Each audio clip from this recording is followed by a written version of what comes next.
Jeremiah 23. And so, yeah, we're talking about COVID-19 virus, people's convictions, President Biden, different presidents, whatever. And we're going to look at a tape and commentate on about things that this person's conviction is. I don't want to say who they are. It's just a brother in the Lord. And we'll comment on and try to pull out the wisdom that we need to try to do and make the best choices. Okay, so let me see. I'll put it on here. Here we go. Mark in the hand and the forehead.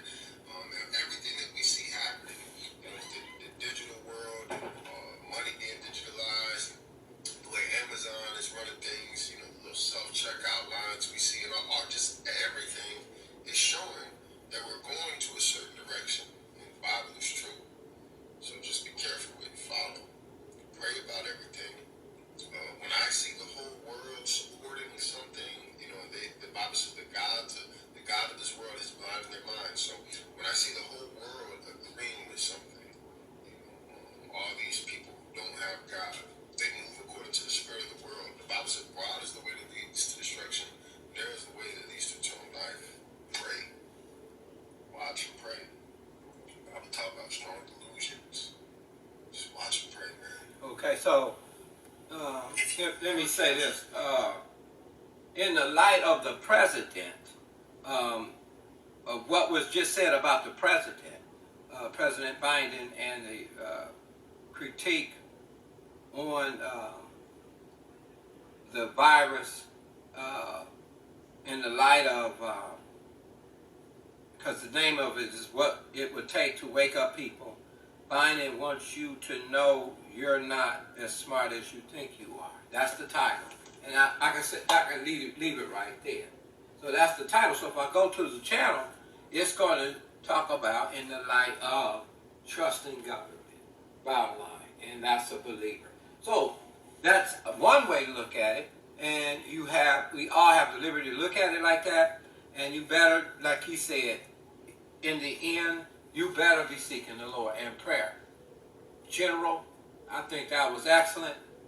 I am looking at, along with that,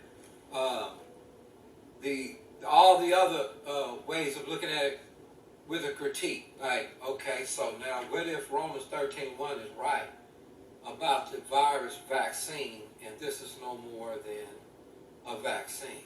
What about that one? And when the whole world is doing it, as we just heard, meaning, yes, you better beware. Buyer beware all times. The whole world vaccinates, generally speaking. You hear what I'm saying?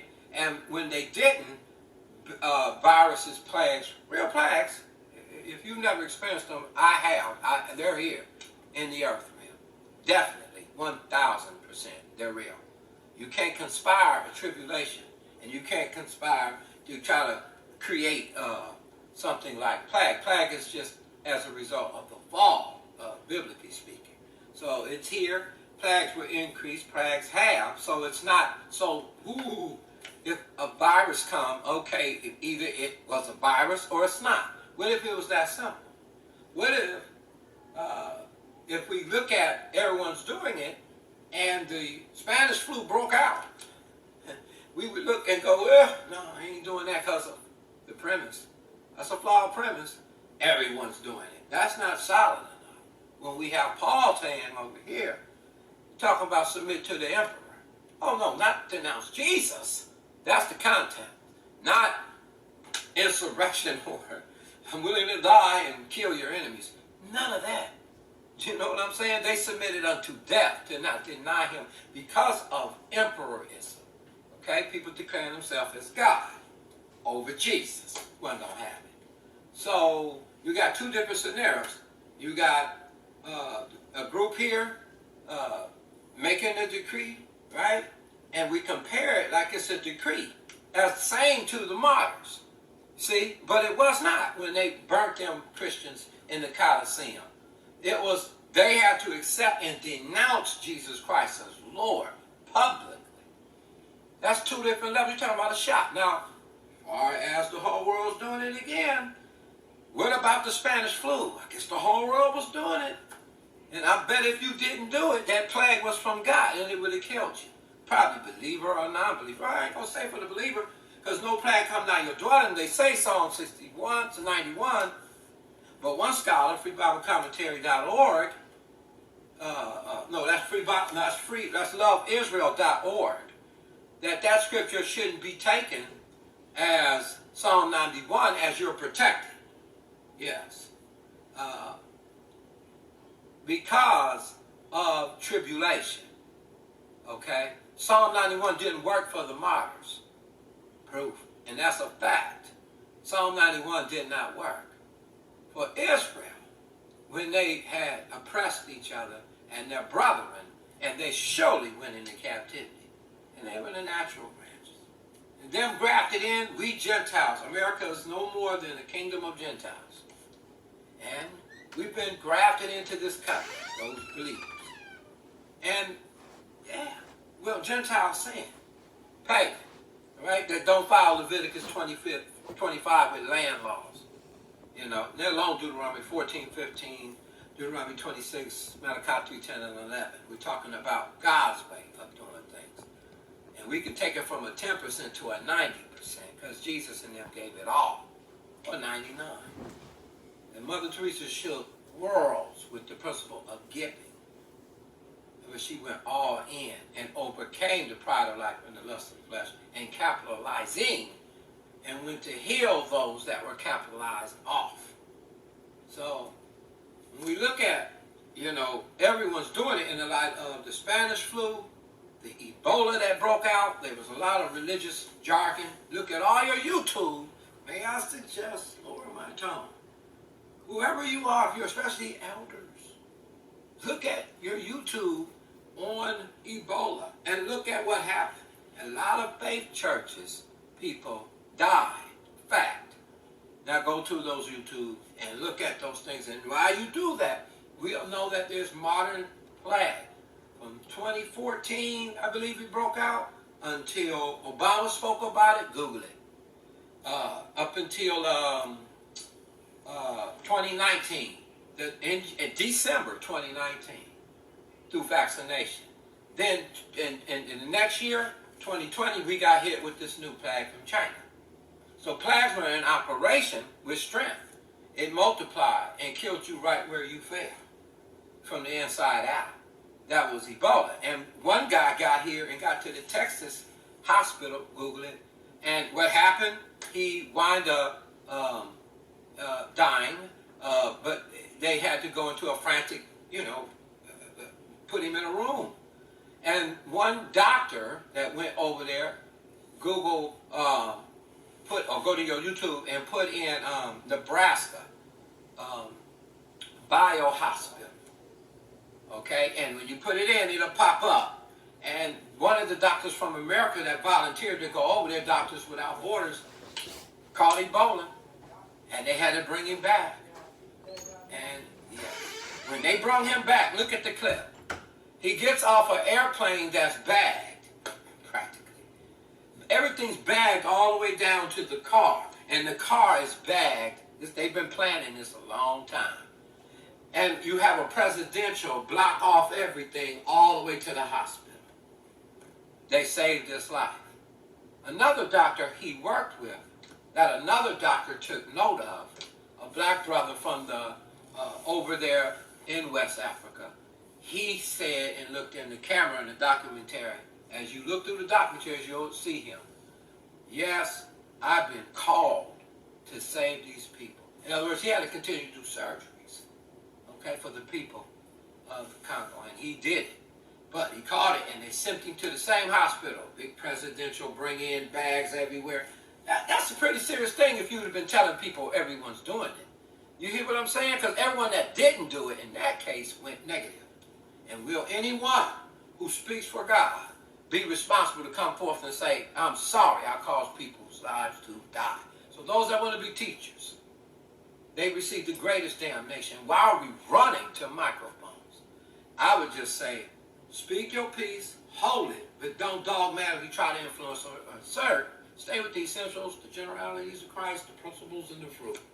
And just chill out, man. And let the prophetic establish itself as you interpret what's on the wall, but wait on it. so God can give you the whole picture. That's my suggestion. But I would say this. Everyone didn't do it, and then people died. Okay, those that, they have tapes with people having church, okay, believe in God. And people that died, you couldn't go to, and it reached a point where that was all over. Everybody was running to get vaccinated, they got vaccinated. Now I'm not saying get vaccinated in this case, but for you that don't believe that there is plague, and when plague comes, if God, through Romans 13:1, reveals, I've got a gift over here. When he said the world, you know, people from the world, it is people from the world that probably brought you into this life. Everyone ain't spirit filled. You ever been to a hospital? But nevertheless, God put gifts in men. And he's not respected persons like we are. You know how we dangle the carrot. Hey, I got a day for you, your reward and all of that with the gift stuff. No, God's not like that. He gives the gift unconditionally. No price. You don't have to pay God. He gives it free. So the God got the gift whom God has chose. Now, if God put breath in all, he chose the purpose of a tree. Who are we to tell God who is qualified to speak for him and who's not? How do we get the audacity to set that in motion? So, meaning this, God will speak to the doctor, Mother Teresa, or whoever he chose to. You hear what I'm saying? And speak his power, how he set in motion. Remember, we, the body of Christ, are members one of another, but the law of one says we're connected with your other, the stranger, the widow, the fatherless, those cats. We're still connected. The law of one, having the same care, neighbor, whoever they are, as yourself. So, there is no separation. That's the Antichrist, anti-kingdom. Leviticus 25, there was no separation of the land. Read it. It went back in Jubilee to the original tribal owners for their descendants. In other words, God intended you to have your land with your descendants. Therefore, there's nothing to covet. Now, when they start coveting each other's land, Micah 2:1-2, and start having way more, in the gap between the rich and the poor grew, and they looked at it like the kings that Samuel told them not to do the pagan thing, through the pride of life. And I gotta be over somebody to fill the palace, the gift of the glory in all these kingdoms. You see, they fail. So we can misdirect people, not realizing we're participating in the kingdoms of this world. Jesus never took sword. He said, put it away. Yes. And when you look at what he said, God doesn't use people. Well, he uses prisons to keep mass killers away. Is that a gift from God? To run something like that? To put away the evil man? Romans 13:1, they bear not the sword in vain, right? So here's the catch. You can go with God. God is a spirit. But you that are prophetic, come back to the word. The word says in Romans 13:1 that the emperor submit to. Paul said. What did he say when he left? Gave no offense, neither to who?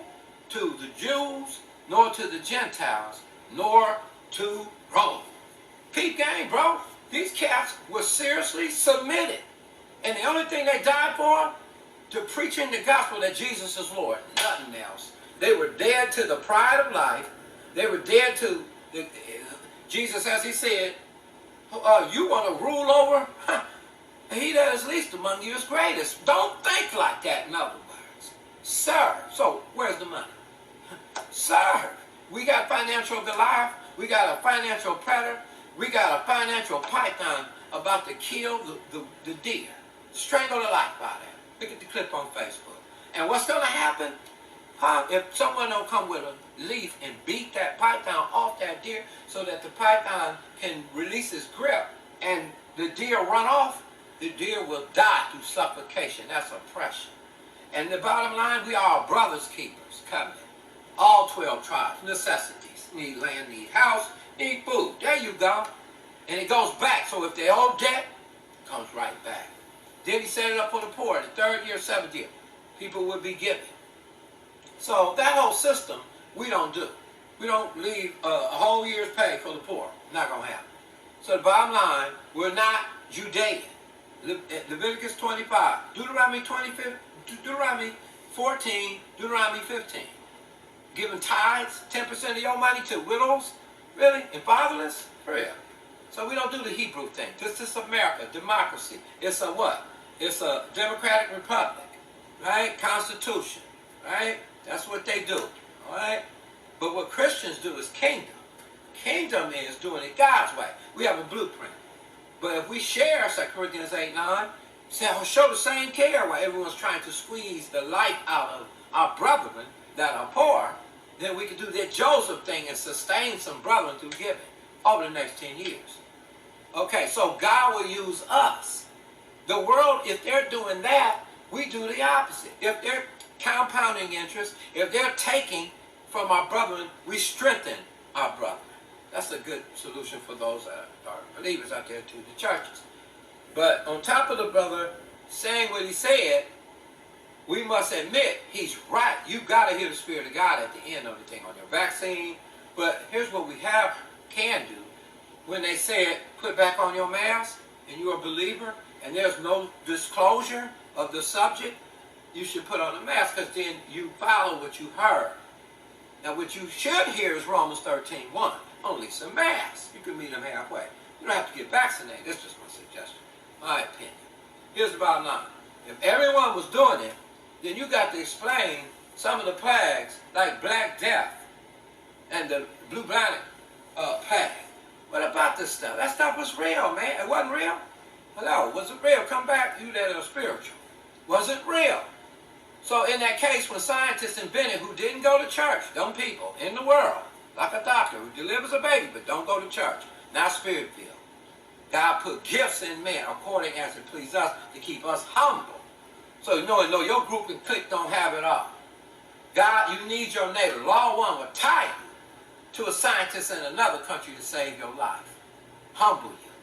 So the bottom line is, bro, you know, when we deal with plague, and our only premise is binding is negative, and that means vaccine is negative. You might have been feeding on, I don't know, but Romans 13:1 don't change. It says this.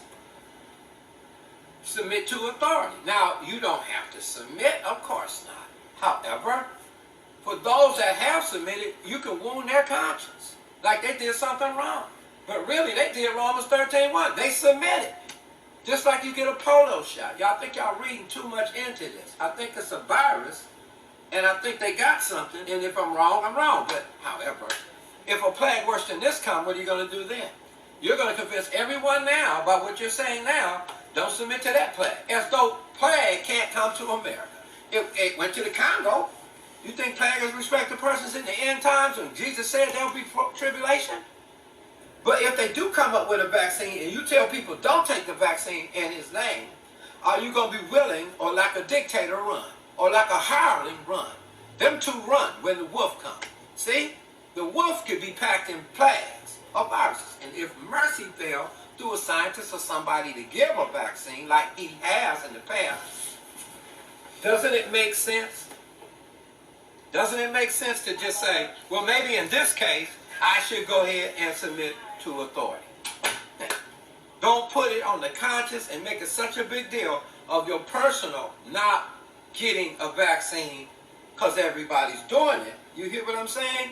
And you're projecting your opinion because you could be wrong, my brothers. If I know to get your face slapped off, it feels bad. You know, to know, hey man, I didn't tell my congregation correctly. You know what I'm saying? I should have told them, but I didn't know. Why is that? Do you think God is trying to show us that we each need each other, right? But we need to stay with the word, right? So when we started to submit was the down payment to authority by closing down the churches in the first place. A good faith estimate, right? You put something down on it. And where'd you have to back it? Just their word, or did you stand on Romans 13:1? When you closed the churches, did you stand on Romans 13:1? So then a double-minded man can't receive anything. Where'd you get off? And you don't have to tell people the vaccine, but anything the CDC says, we should do. If they say put back on masks, put back on masks. Now, I understand we have our liberties. Just don't take your liberty, all I'm saying, and stumble your weaker brother's conscience. For one eat meat, you may have strong in faith, and here's one weak over here. And the anaconda is sucking the life out of it and have no help, can't be discerned. And the wolf is devouring because of our cutoffs from our own, not even on the realities of what people might really be going through, you know, because we're comfortable. We got to watch projecting out of our own personal relationship stuff that's opinionated and more scriptural reference. So the premise don't be flawed. That's all I'm saying. So I would say to those in this light, you know, just be careful, man. There's a lot of stuff don't happen. And just to mention one, that plague, sowing and reaping comes through plague. Let's talk about Afghanistan. You know, Afghanistan is under war right now. Now, who went over there and started this war? And watch what's going to happen. It's going to blow up.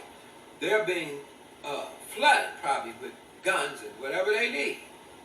And now if we bomb more, that's going to be just more whatever. Bodies of their people on their soil. And it's no good for the gospel.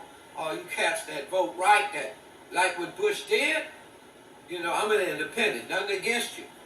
Do your thing. And all the left cats that left the whole hood without, you know, nothing but drugs. Flooded with genocide in my hood. You know, just terrible conditions on both right and left. And the point is, Afghanistan, Bush. Iraq, Bush. So if you tell me, go vote for the conservative Christian, I don't know what the crap Christianity got to do with conservative and with left, I don't know what. I thought disciples of Jesus would follow his wholesome words, but back on this subject, yeah, the war.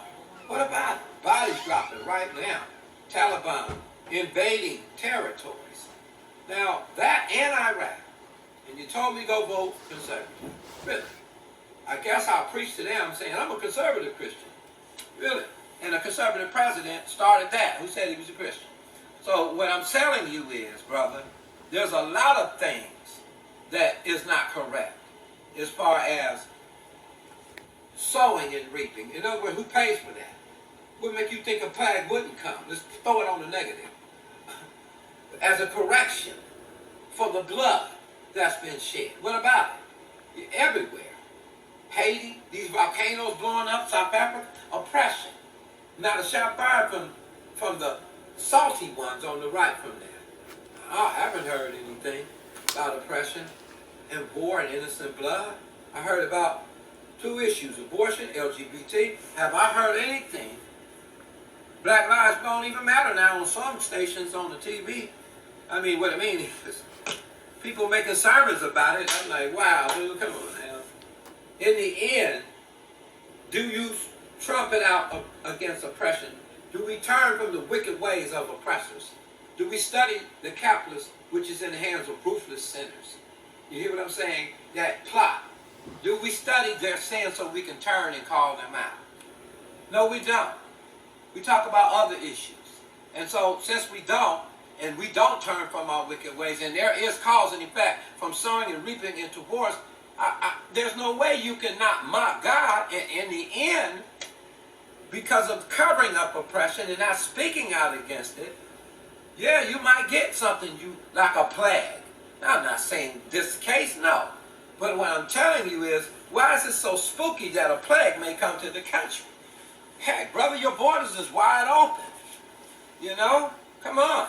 Not only is it wide open, but even if they were closed, the plague can come. If you still got bloodshed through dealing with nations like Afghanistan and like Iraq, man, that alone, bro, not to mention Vietnam, man, come on, bro. You reap what you sow. I'm talking to believers. So, hopefully we don't get packed. Let's love mercy, love forgiveness. Over the next 10 years, practice sharing, not ruthless capitalizing, to fatten ourselves and not strengthen our brother. And let's do it worldwide. Fairmont 2020 Hoods, God bless you guys out there, man. Just do your thing. God bless.